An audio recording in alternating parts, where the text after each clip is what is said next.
आप सुन रहे हैं अनसुलझे रहस्य। हॉस्टल रूम नंबर 307, जहां हर साल एक स्टूडेंट मर जाता है।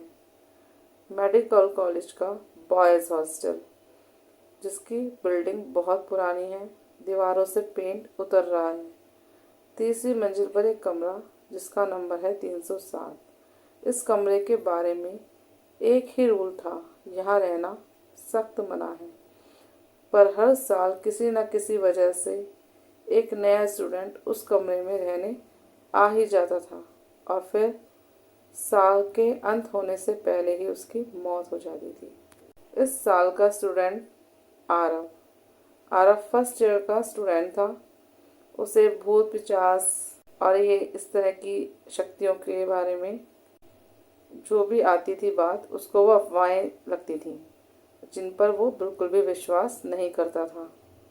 वार्डन ने बोला भी था उसको, बेटा 307 मत देना, यहाँ कुछ ठीक नहीं है।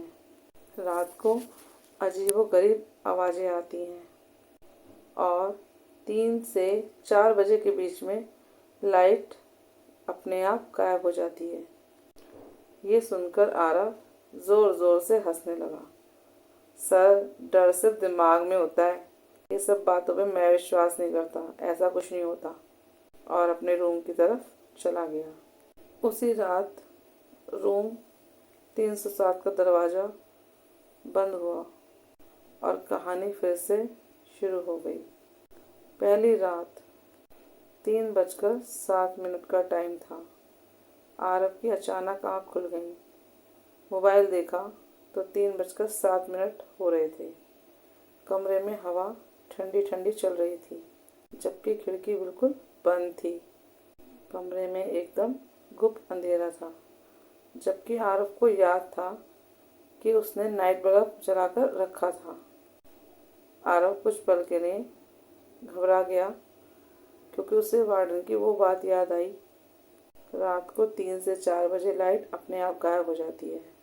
फिर उसने सोचा कि हो सकता है ये किसी की शरारत हो। उसने मोबाइल की टॉर्च ऑन करने की कोशिश की, लेकिन मोबाइल की लाइट भी नहीं जली। फिर अचानक किसी के गुर्राने की कमरे में आवाज़ आने लगी। कमरे में किसी के चलने की आहट होने लगी। अब आरव थोड़ा सा डरने लगा।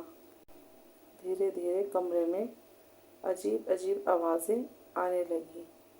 वो ना लड़की की थी ना लड़के की, बहुत अजीब सी आवाज़ें थी। फिर थोड़ी देर में आरव को ऐसा लगा कोई दीवार को खुरच रहा हो नाखूनों से। ये सुनते सुनते आरव डरकर चीखने वाला था, लेकिन तभी 4 बज गए और लाइट आ गई। आरव ने झट से पलंग से उठ के बड़ी लाइट ऑन की और चारों तरफ देखने लगा, लेकिन उसे कुछ भी नहीं मिला। कमरे में कोई नहीं था। फिर उसकी निगाह अलमारी के नीचे एक पुरानी डायरी पर पड़ी। उसने उस डायरी को उठाया। डायरी खोली तो पहले पेज पे लिखा था, अगर ये डायरी पढ़ रहे हो तो समझ लेना तुम्हारे पास वक्त कम है। डायरी में 12 नाम थे, 12 सालों के 12 नाम। और फिर कुछ इस तरह के सेंटेंसेस लिखे हुए थे, मैं इस कमरे को छोड़ना चाहता था, पर 307 ने मुझे नहीं छोड़ा। फिर उसमें लास्ट नाम था, जो स्टूडेंट पिछले साल मर चुका था। ये पढ़कर आरव के माथे पर पसीना आने लगा। सामने दीवार पर टंगे शीशे में उसने देखा। शीशे में वो अकेला नजर नहीं आ रहा था, उसके पीछे एक और स्टूडेंट खड़ा था, कॉलेज यूनिफॉर्म में और आंखों के नीचे गहरे काले दाग। अचानक शीशे पर लिखा हुआ आया, नेक्स्ट यू। आरव तेजी से पीछे मुड़ा, लेकिन पीछे कोई नहीं था। अब आरव ने सच जानना चाहा कि आखिर इस सब के पीछे किसका हाथ है। फिर अगले दिन हॉस्टल के सारे रिकॉर्ड ढूंढने लगा। तब उसे पता चला कि जिस साथ बना हुआ है यहाँ कभी स्टोर रूम हुआ करता था।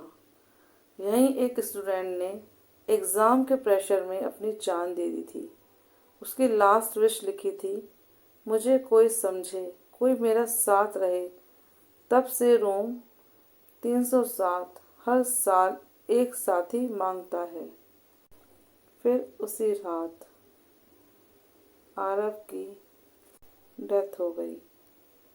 अगले साल हॉस्टल लिस्ट में फिर से लिखा था वैकेंट रूम 307 और नीचे एक नया नाम ऐड हो चुका था, आरव। स्टोरी अच्छी लगे तो लाइक शेयर सब्सक्राइब कीजिएगा। मिलते हैं कहानी के अगले पार्ट में। क्या होगा अब आगे इस कहानी में, इस रूम में किस किस की ओर जाने जाएंगी या होगा अंत इस कमरे के अत्याचार।